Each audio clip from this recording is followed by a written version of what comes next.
You all know the score at this point, guys. Roughly 3.5 years ago, we purchased this disaster narrowboat to go continuous cruising. 2 days after purchase, we obviously found this horrendous leak under the floorboards, which has just led to a huge restoration project. So it's very rare to see us go cruising. But for the first time this year, we've just decided, you know what, we're going to go on a cruise. We're going to see how far the terrible setup on this narrowboat will get us. And for some stupid reason, we've decided to do this at the end of summer without realising that there's some huge flooding coming that's going to keep us locked away and unable to get home for a very, very long time. The batteries on this narrowboat are completely jacked, guys, but if we keep the boat moving, we should be able to create enough energy to keep the batteries charged, thus giving us enough power for this little adventure, which turned into a huge blimmin' nightmare adventure. We also do not have a shower on this narrowboat. Like you may have seen in the last episode, we were gifted a portable shower, so we're going to have showers on the tow path. Not ideal, but it'll do. You know, we are itching to get moving on this thing. So 2 days in on our professional off-grid adventure, and I'm still trying to get to grips with the whole thing. In this episode, I lose the keys. In this episode, we get stuck. In this episode, we moor up in an area that seems very druggy, and drugs are bad, so we leave. In this episode, we start experiencing some real problems with the engine on the narrowboat, so this trip has been anything but smooth sailing. Welcome to the shit show that is Crowbot as an off-grid, nomadic, cruising disaster narrowboat channel.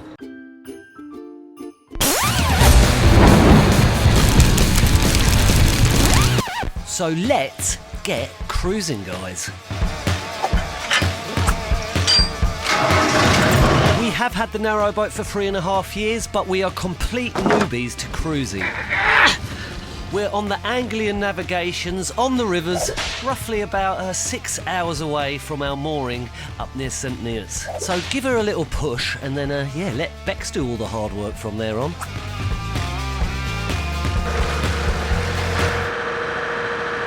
My narrowboat, renovated for 3 years and never do any cruising, but we're finally cruising. So, as a lot of you well know, we are dying to become a cruising narrowboat channel on YouTube. So this should be fun, shouldn't it? God, it's noisy at the back here. So we are heading down towards Huntingdon to see if we can find a little spot there, maybe catch some live music later if we're lucky. Have a little mooch around, see what's going on up that way. So, always exciting at Planet Crowbot. I mean, just doing things that any normal person does that lives in Huntingdon, probably. We've never moored in Huntingdon. No, never. So it's nice to sort of try and stop in places that you haven't done before as well, change it up a bit. Turns out the only spot we found in Huntingdon was very druggy, so we lasted about 30 seconds there. But yeah, you're going to find this all out, aren't you? A lot of people have this vision of narrowboat life being very tranquil and relaxing, but it's not, guys. It just isn't. Well, it's not for us. It's always quite stressful and everything seems to go wrong. But like I said, we're new to this, so maybe as you progress, it gets a lot easier. What I just noticed then is that it's so peaceful on the front, and then you come round the back to see Bex, and it's like a bloody bulldozer. That's why he always shoves me at the back to do everything. Multiple benefits. I'm a man, I know how to play it. You know, we know how to play it. So the first part of our stressful day, our first lock. And this is when the bickering began. It's been a while since we've done this, so we're still trying to get to grips with it again. But as we're coming into the lock and I'm crawling up the side with the rope, I always seem to get in the way of Bex's view. Is that normal? Do you guys get in the way too? Don't squash me. I'm gonna give it to you. So I'm aiming for the left, am I? Yeah, left side. The trouble is you're right in my way there, Chris. I can't see. Okay, well, come in, but there won't be anyone to pull it in, will there? You can go out once I'm getting through the wall, but I've blocked my vision, so I can't see how close I am to the wall. That's So as you can see now, there's no one there to jump off with the rope. I managed to crawl round as we come under, but I'm sure there must be an easier way of doing this that keeps everyone happy. You always say that, but I always think it's such a giant boat. Surely... No, but you're blocking the bit. I can't see where the edge of the gunner is. So we'll go down, yeah? I can't see the edge of the boat or the wall, that's the trouble. We've got in the habit of turning the engine off on the narrowboat when we come into the locks because they can take 15 minutes, sometimes they can take 30 minutes, and you've just got this engine blaring, so we like to turn it off. And this is the moment I decided to lose our second set of keys. Yep, that's right, the second set. The first set I lost the day before on the previous lock, but I haven't even noticed that yet at this point. Hold this for about a minute. Be ready to start letting some water, some fluid down to the next part of the river. My understanding was that you could not leave your keys behind because you need to go back to this box to push the button to open up the guillotine gate. But we're on the manual lock door now, aren't we? Because we're going the other way. And yeah, this set of keys also had the front door key attached to it for the narrowboat. My one is on the set I lost yesterday. So from this point on, we don't have any more navigation keys, so we can't do any more locks, and neither can we lock the narrowboat up. Anyway, we'll come back to that in a bit. Yeah, I think you just go over here, even though it says go right. No, let's go straight ahead. Try and remember this little boat on the left here for later in the episode. Do you live on yours too? They want you to take this navigation round this bush, but you can go straight ahead. Here, there is a sign, it's hidden behind all that foliage. You're not really meant to go through this way, but we have seen other boaters do it, and the sign that instructs you not to do it seems to be hidden behind some foliage.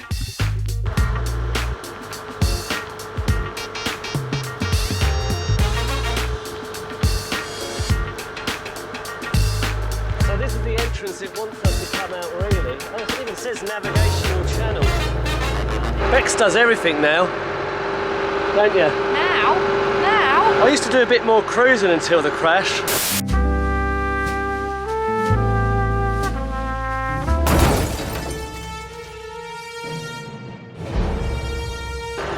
We were predicted rain for the entire adventure that we're going on. So far we've had 2 days of lovely little sunshine, so onward bound, guys. So you remember that little red boat that I told you to remember? Well, yeah, he's just decided to come up after us for some reason. What do you reckon that reason is? Oh, are they mine? Thanks very much, buddy. Really appreciate it. Where did I leave them? In the lock. Chris has got one job. One job. Turn the key in the thing and not leave them behind. What did he do? Oh yeah, he left them behind. My keys, by the way, mine, not his own, mine. When we just came out of Brampton Lock there, we met like a little rib boat coming into the lock, and we had a little chat with the fella. Anyhow, he's just come up behind us now, and he's like, did you leave your keys in the lock? So he's come back again, and he brought us our keys.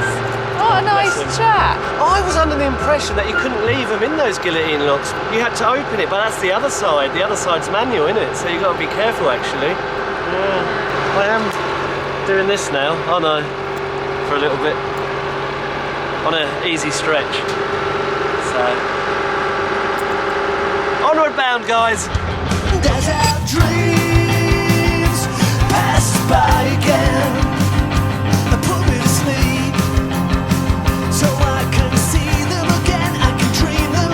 So here we are at God Manchester Lock, and the landing strip is completely hidden behind all this wilderness. It is a nightmare when this happens. You can't really line the boat up properly. And what's more, the chap that just brought the keys back is waiting at the front there, so even more embarrassment. We sort of got it there, didn't we, guys? So push the button and let the lock up, and this time try and remember the keys. Then bring said vessel into the lock and moor it up next to the tiny little red boat that saved my arse. How embarrassing.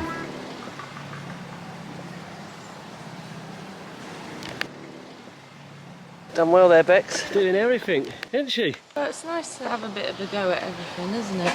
Is it? Well, that's how I feel. So we'll do our little bit and we'll let the lovely chap go first. He's by far my bestest friend on the whole planet right now. Let the panicking begin. Some chap at the top here was trying to talk to us. Me and Bex both just sort of nodded and pretended that we could hear him. I think Bex said later that he was trying to offer us some money or something, so that's what it's come to. He must have just thought we were incredibly poor. which we sort of are, but we chose this life to be poor, but in return have a little bit more of an interesting life.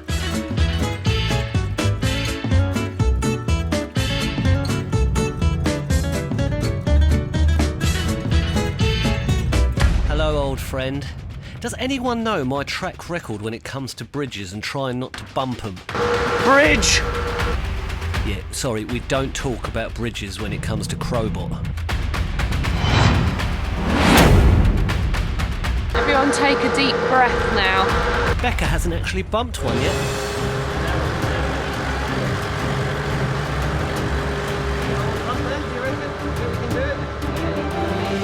Easy.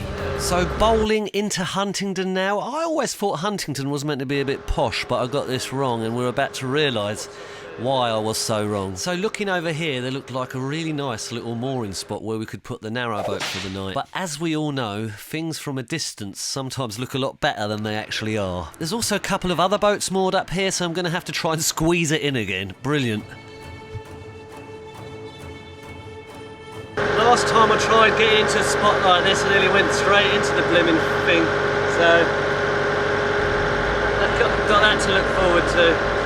The panic is real. It really is, guys. Every single time now that we approach any boats and I've got to squeeze into the space, I just feel the anxiety reach 110. Thankfully, Becca is very protective over me. Yep, she thought by stopping you guys from seeing, it would release the pressure from me. Either that or she's just decided to get in the way of the bloody camera.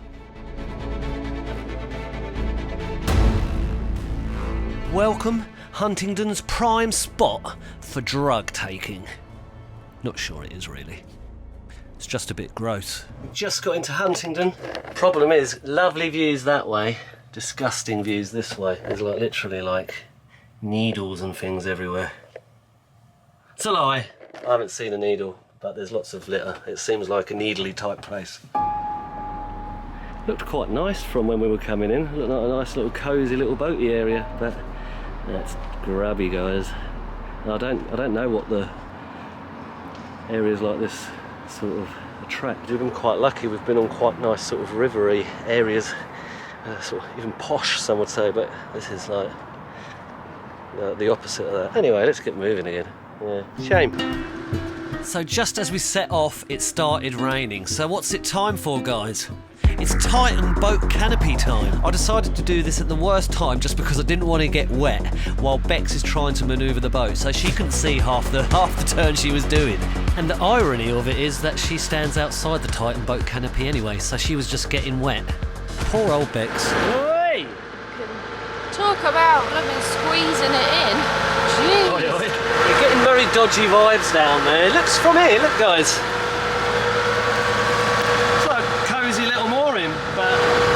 Druggy vibes. My gut instinct was that that wasn't a good place to stay.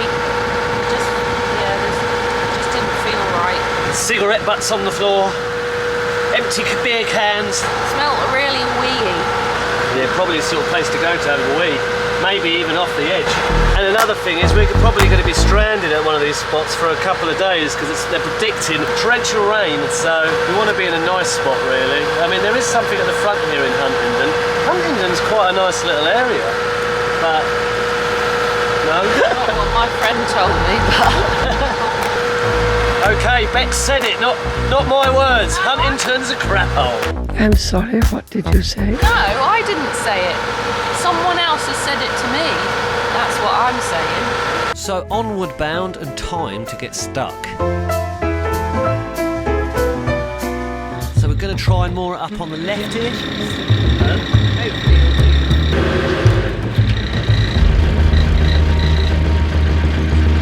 Unfortunately, it was far too shallow, so we got stuck. It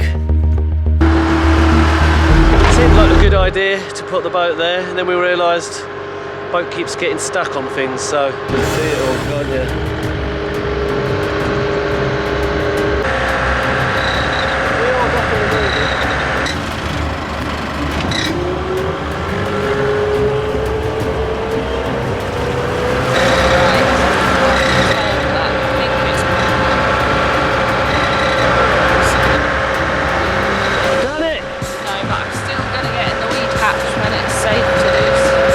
Excuse. You can feel it.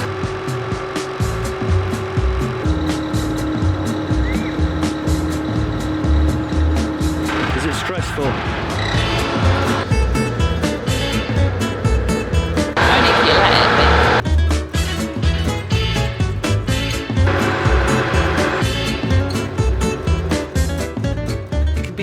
stressful finding a spot on the rivers, so we've got to go now for another few hours and hope that something comes up. Can you see, guys, all the way up here? Hello, mate. Oh, Beck's trying to avoid them. You won't save all of them.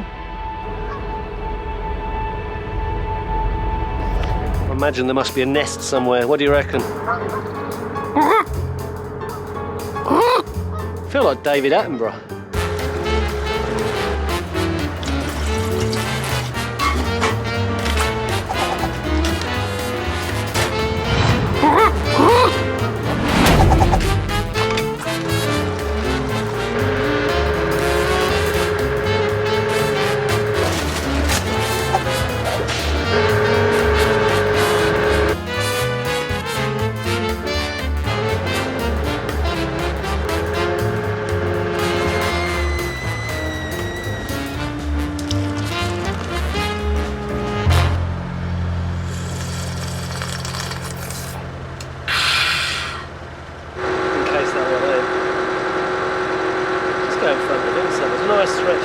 Here we go, a lovely EA mooring on the left. Now this is actually an island, guys.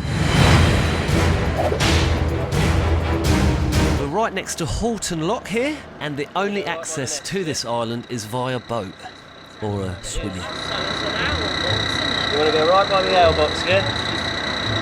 Shall I come round or not?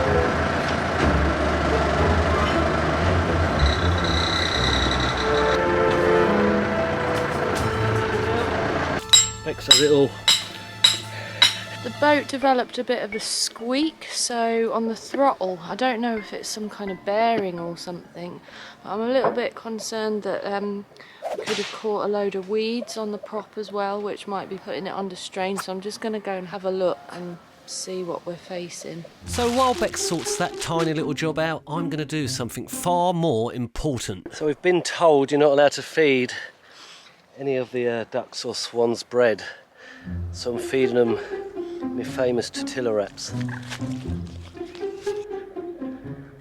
It's not bread, it's a tortilla wrap, so it's allowed. So I've had a little look in the weed hatch. There was a bit on there.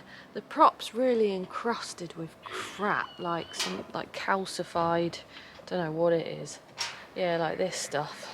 Well, it started when you were low when the throttle was low. It was just squealing a little bit. As time went on, as you accelerated, it was squealing a bit. So to me, I'm wondering if it's like a bearing or something, but I don't know. I'm gonna let it cool down for a while. I've given her a good greasing, checked the weed hatch, de-weeded her. Coolant's all fine. Little did we know that this was the least of our problems. Ladies and gentlemen, welcome the Bedford floods.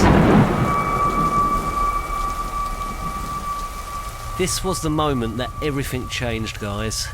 Our off-grid adventure suddenly turned into an off-grid disaster.